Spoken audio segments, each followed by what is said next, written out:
Welcome back to another episode of High Level Human Podcast, Two Finger Tuesday edition.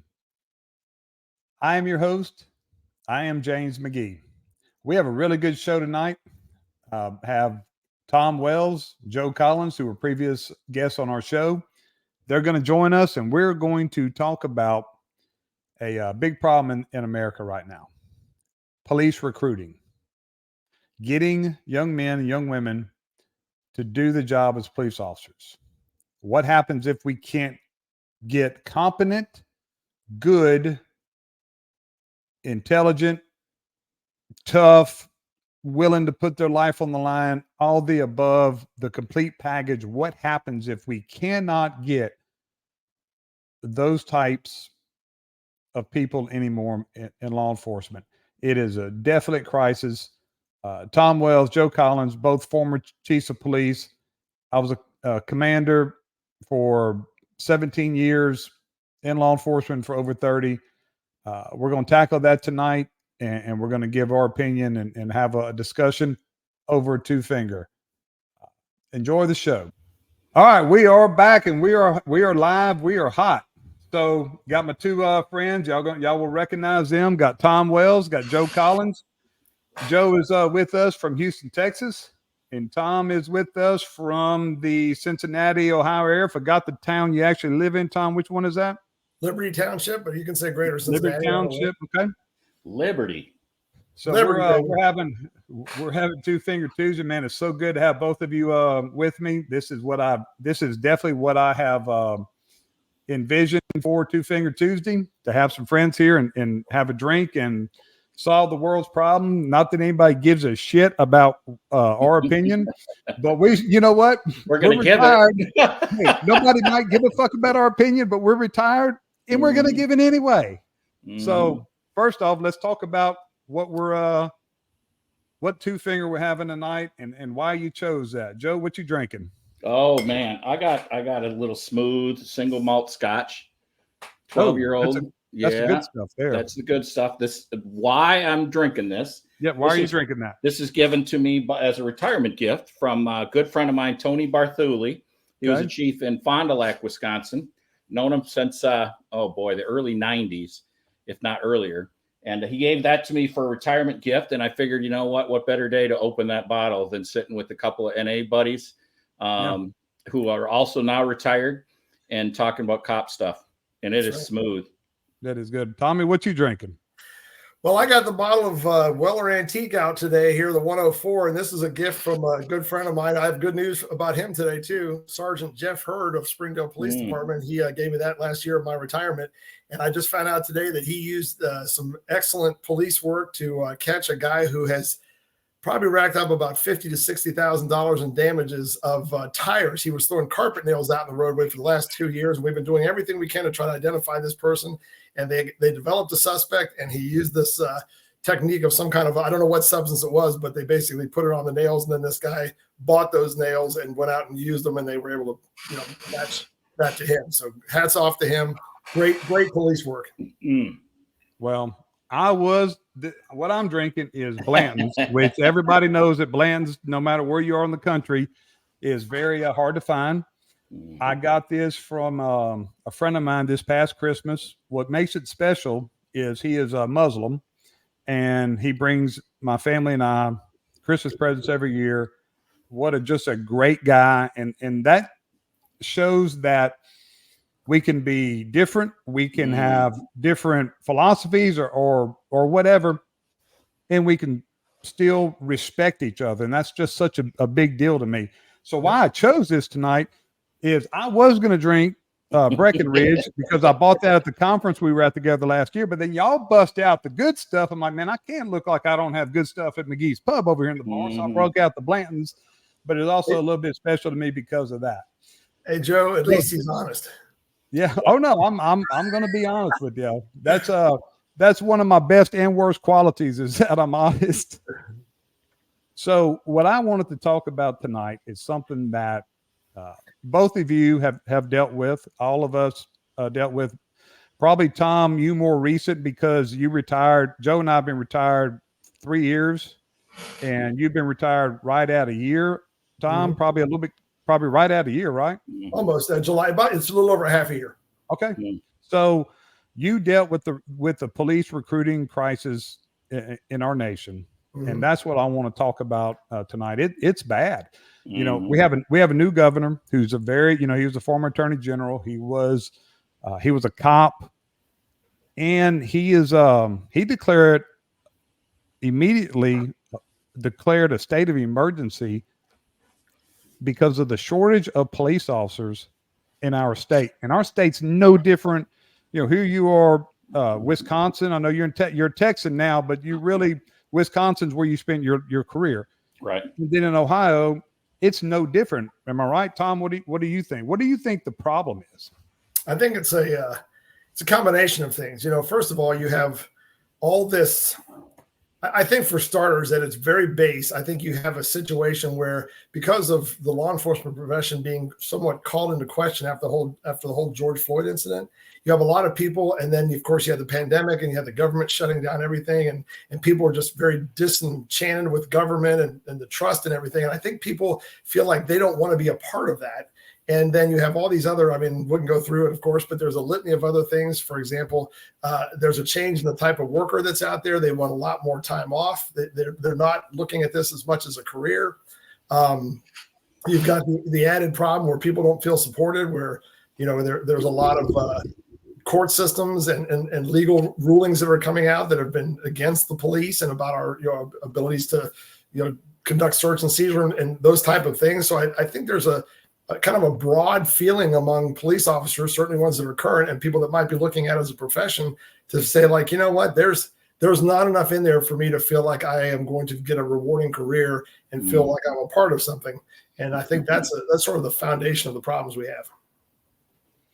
Joe, what do you think? Well, I agree with that. And just recently, a study came out from the Fraternal Order of Police, and the top three things that were listed on that survey was the defunding police. You know, the whole movement on that, the attempt to take away qualified immunity, and the organization and the leadership, lack thereof within the organizations. And if people don't know what qualified immunity is and what the whole basis for that was, that if you were acting in good faith within the policy, within the rules, within the law, within your organization, that you could not be sued by someone if you were doing that. And the whole thought behind this defund police was to pull that as well, because everyone could sue for any reason then. And now you have a police officer that doesn't have anything that backs them. So really, it all started, like Tom said, well, it was before George Floyd. We know that it was going in that direction. Oh, yeah. You know, I think that we talk about this in some of our resiliency training. And one of the things you have to make sure that you're doing is getting yourself off of the 24-hour news cycle, right? Because that could be addictive and it gets you in a bad way, right? So I caught myself the first time during Ferguson, is that I was watching the news all the time, and it set me off, right? And so the media is not there to report the news anymore. They're there to try to create controversy, to shock and awe, and throw all of this stuff out there. And why? Because they need to sell commercials. It's not about reporting the news. And you ain't going to watch their news unless there's something crazy going on that shocks you, right? So, and that's what's led us, I think, to this point, is that we no longer learn what's really happening out there. And I think that's where people like us come in. Not that we have the platform as the mainstream media, but if more people like us start creating these platforms and start catching on, I think we can have an influence, and we damn sure have an educated opinion because we lived it. You've got people talking about this stuff that's never done it, that's never had to recruit a police officer, had never had to convince a young man or a young woman, hey, don't worry about the things that you're seeing and the things that you're hearing. Come work for us. It's a good career. Right. Man, that's a hard sell now. We're at the point where I remember, and look, 30 years sounds like a long time, but how fast did it go? Fast. And we all started in around the early 90s. Yeah, I started actually in 85, but so if you add the three of us together, we're over 100 years of police service, and ended in top positions within the organizations and in different parts of the country. Obviously, we all came together in 2009 back in Quantico, but it's similar experiences, right? That we're seeing the same things regardless of where you are geographically. Well, go ahead. No, it's just troubling that it's not any one particular pocket. It's everywhere. I remember and it's gotten worse in the last 4 years, obviously, but I remember about 10 years ago, I was meeting with a group of other commanders and some captains, and I said, it's 10 years ago I saw it starting to change. That's when I remember, man, I almost had to beg. It was a waiting list. It was such a big deal to even get in. You couldn't even get an application in the early 90s. They wouldn't even give you an application because they had so many stacked up. Right. So what we had to realize is that there's no longer they're selling themselves to us. We're having to sell to them. And every job posting is an ad sale now. You have to treat it as a sale, because what you're doing is you're selling, and not only are you selling your department, you're having to sell the profession. We never had to do that. Right. And that's where a big deal. What is y'all's opinion where pay comes in? Because low pay has always been there, and it's always going to be there compared to private industries. But where do you feel like pay is? Go ahead, Tom. Well, what I was going to say is, we're very fortunate in the Cincinnati area and in this part of the country that the pay is pretty good. I mean, a typical top end officer in the county that I worked in is going to make around $90,000 base pay. And then of course there's overtime and other opportunities from there. If you go up the road to Columbus, Ohio, they're making it somewhere in the area of 105 to 110. This is for patrol entry positions once they reach top pay. And, but like Jim said, I mean, a department, for example, I'll use mine is, when I came on there, I was testing for what wound up being, there were 4 positions open over a period of 2 years, and over 700 people took that test. And when I was just prior to my retirement as chief, we had 15 applicants for a patrol job, 15, and only 9 people were qualified to even get interviews. And it's hard to even wrap my head around that, And we used to be a destination department. I mean, people wanted to come to our department because our pay was fantastic. The training was great, people to work with. And now it doesn't really matter whether you're a destination department or not. People are always looking, what does that department have? What does this department have? What 12-hour shifts? Oh, they have hiring incentives. Like Jim said, people are just jumping all over the place, and it's shocking. Several people have left my department just to try it out somewhere else, just to see what it's like. Which is and I think that's the trend now, is that people don't have loyalty to any organization. It's not just us, it's not just in the police world, it's everywhere, right?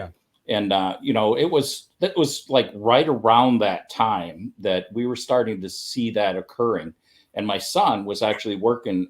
He was in HR for Amazon, and he was hiring people for the Alexa project, the project engineers and the software developers. And I was seeing all of this movement in the industries, and I'm like, what is this thing? What's going on? And he says, well, the average pay increase for someone that's going to stay at a job, like from year 3 to 5, you might get a 6% increase. He said, if you leave to go to another organization, the average is 20% increase in your salary. So there's no loyalty. People are not paying to keep people. They're paying to take someone away from you. And I don't know if you guys had saw this as well, because when I started, within Wisconsin, Minnesota area, if you were in a certain size department, and it was somewhere, I would say probably around 50 officers, the likelihood is that if you started for that department at that size, you would finish at that department, that you would do a career there. Sure. And then in smaller departments, we're losing people to bigger departments, just because what they would say is there's more opportunities, there's more things to do, move around, do the different special assignments. What I was seeing toward the end, and I don't know if you guys saw it, is that we are seeing more coming from big departments to get out of the city and come to work for smaller agencies. Yep. Well, where I'm from, and we're not huge, but we're one of the bigger agencies. And we did have people that would leave smaller agencies and come to us. Competing against other agencies was was not and still isn't a problem. It's competing against industries, competing against, and we're such a big petrochemical industry, but it's getting people to actually want to do the job. And I don't think it's I mean, we have to be the law enforcement leaders are the ones that have to figure it out. We can't keep blaming the media. We can't keep blaming the incidents. We can't blame politicians. We have to figure it out. So Tom, what do you think? What if you were still a chief and you cannot recruit, what would you do? What would be the number one thing that you would do? If I could not recruit? No, yeah. If you were having a problem recruiting, you were still the chief, what Tom Wells would do? Well, I think I'd want to focus very much on retention, because that's one of the problems is not only are we having a hard time getting people into the line of work, but we're having problems keeping people in, like Joe said, and being loyal and staying within the organization that they work in. And one of the problems that we're facing too is that, because of so many other industries, like what particularly hit our city hard was the fact that we had a very large retail and office base in our area. And then with the pandemic, that dried up because people were working from home, and that hasn't changed.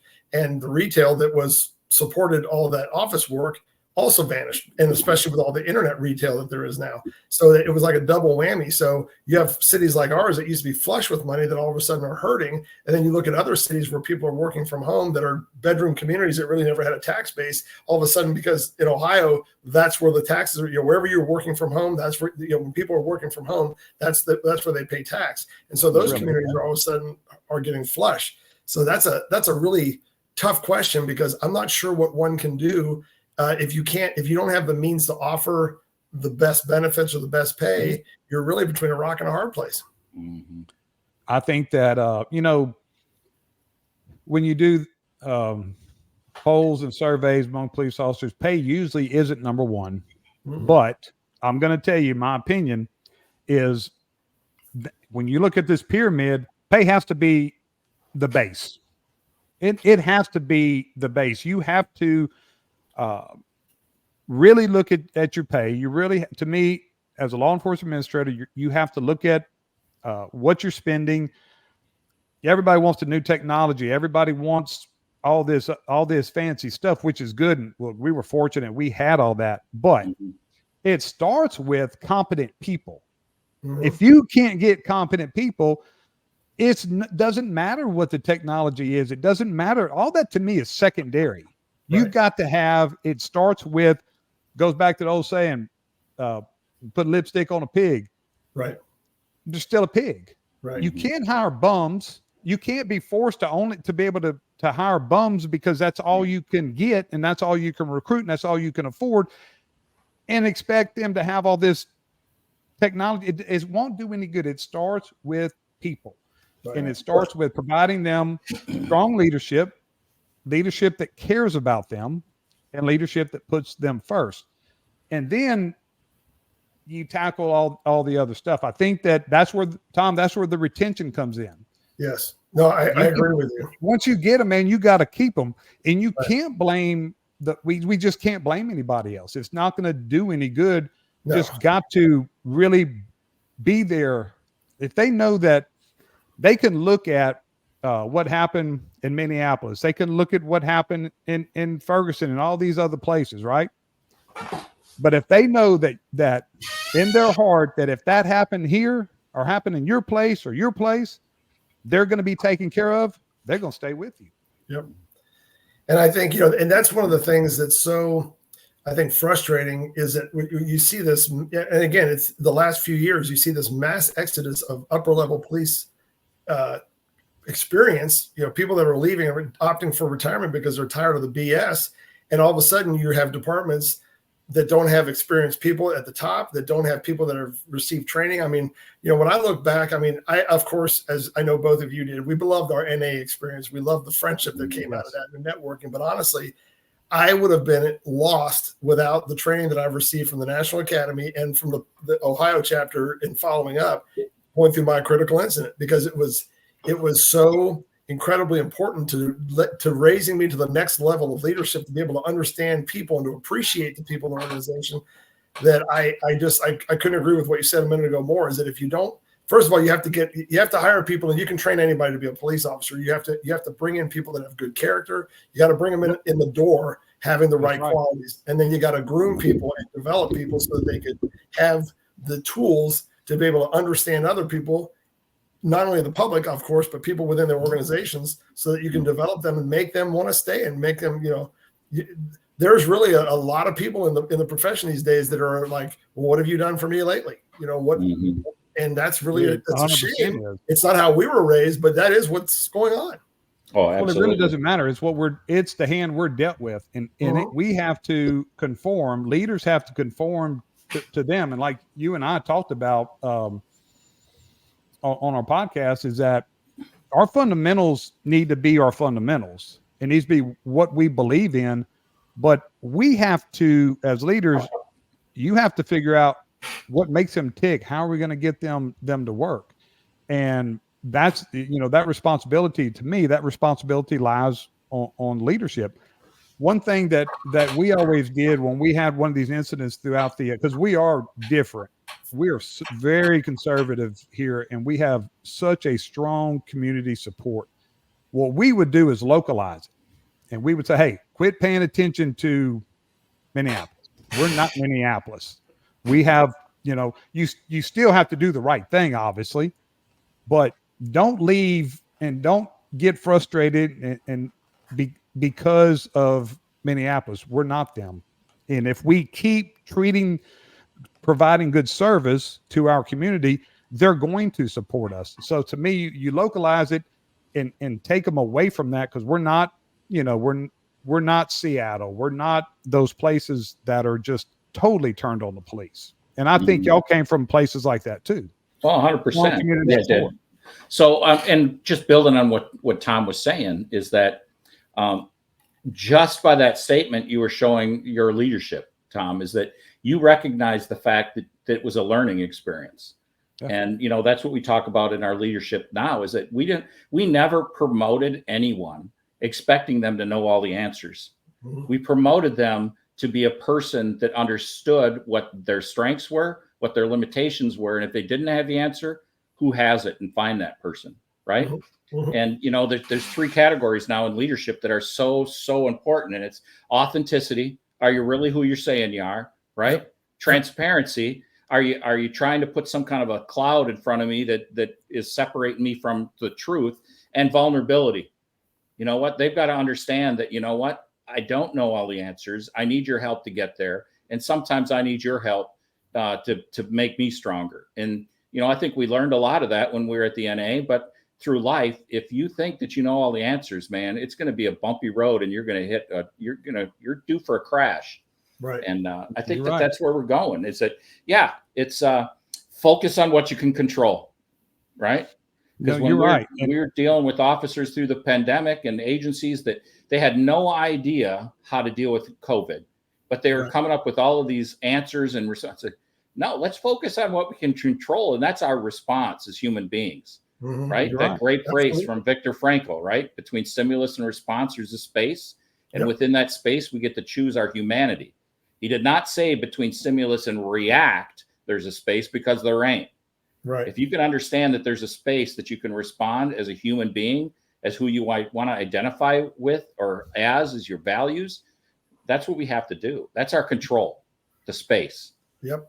And I just want real fast on what Joe said there. I thank you so much for using that word. I cannot stress to the listeners, especially those of you that are in police leadership positions, you have got to be vulnerable. I'm so glad Joe used that expression, because the other two are sort of the authenticity, those are things we're expected to have. The transparency, those are things we're expected.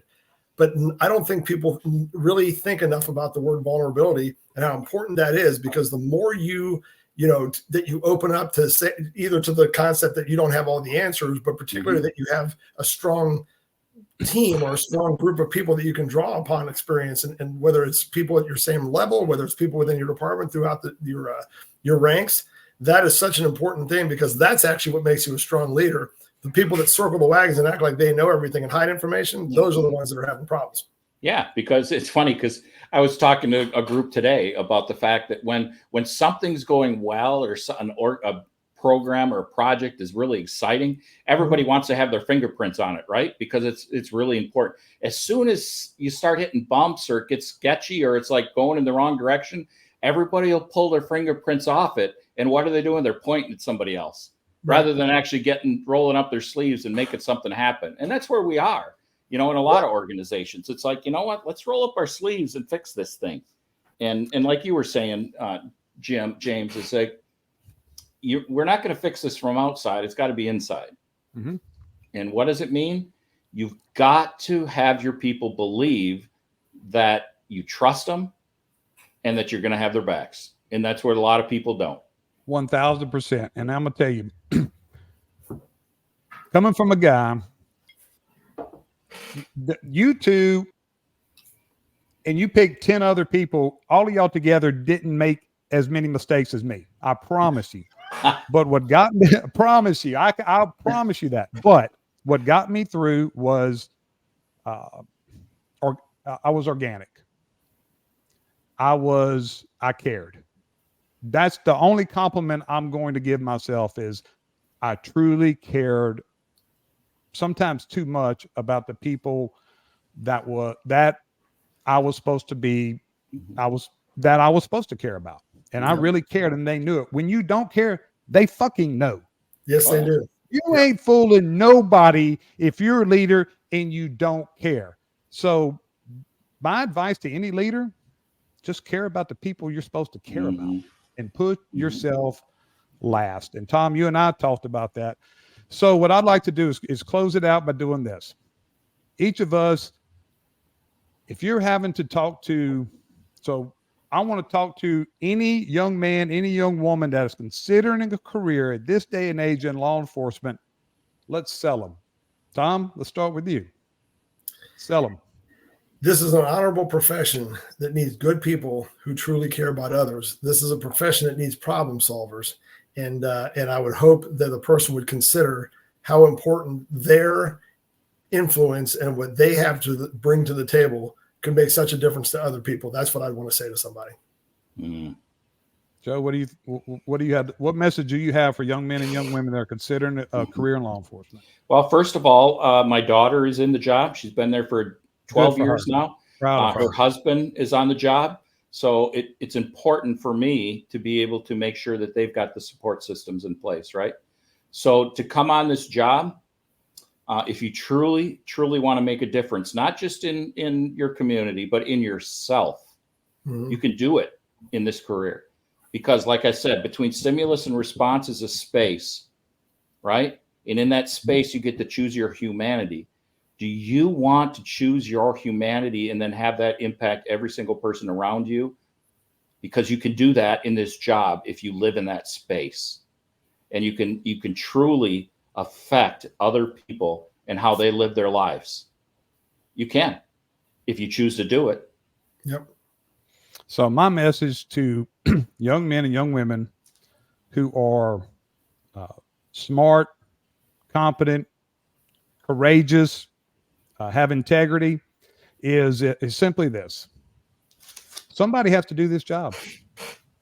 And if you don't do it, if you feel like that's your calling, but you're hesitant, if you don't do it, somebody less than you is going to do it.